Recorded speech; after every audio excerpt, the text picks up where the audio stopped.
Yo creo que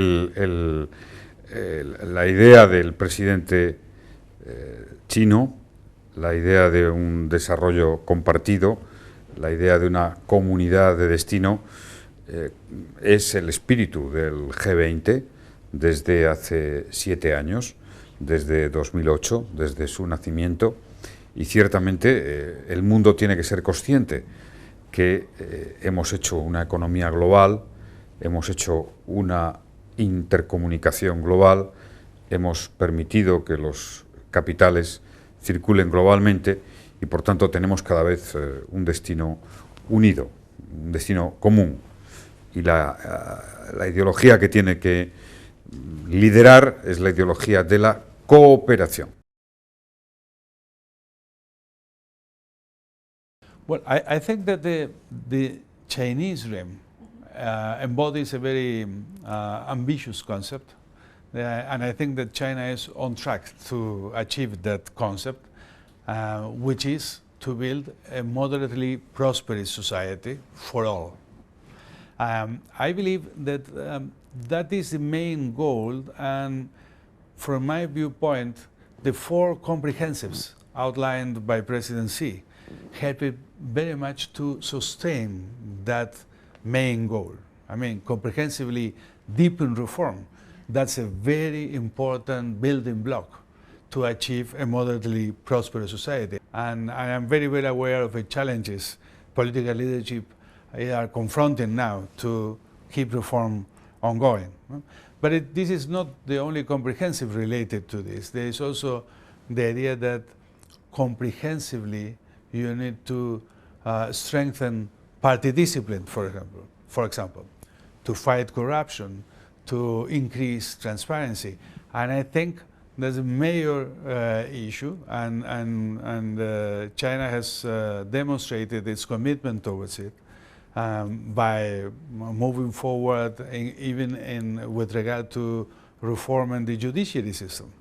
Therefore, these comprehensives, as well as the others, are making a major contribution towards the achievement of a moderately prosperous society in the mid-term.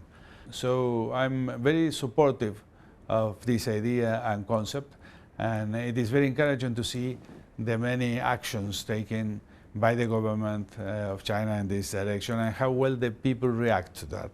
It is also obviously will be a bumpy road in many aspects. There will be many challenges ahead, but I am pretty sure that common sense and cooperation will prevail.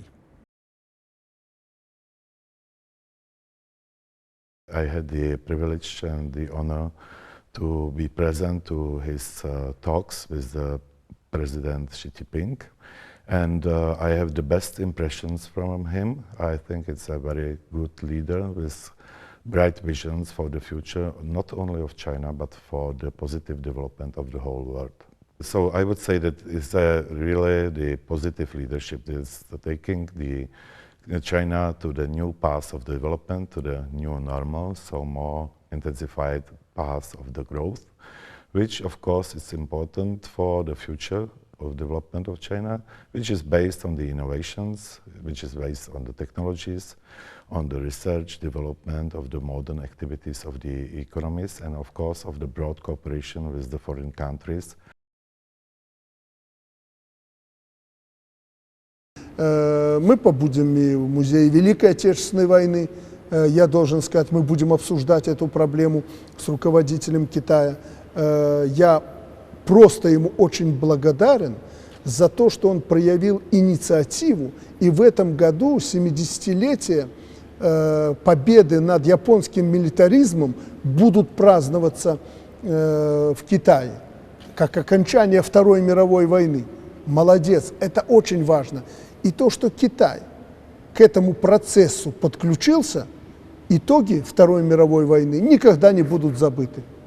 Для нас тоже благо, на плечо которого мы можем опереться на международной арене. В любой части мира мы можем опереться на плечо Китая.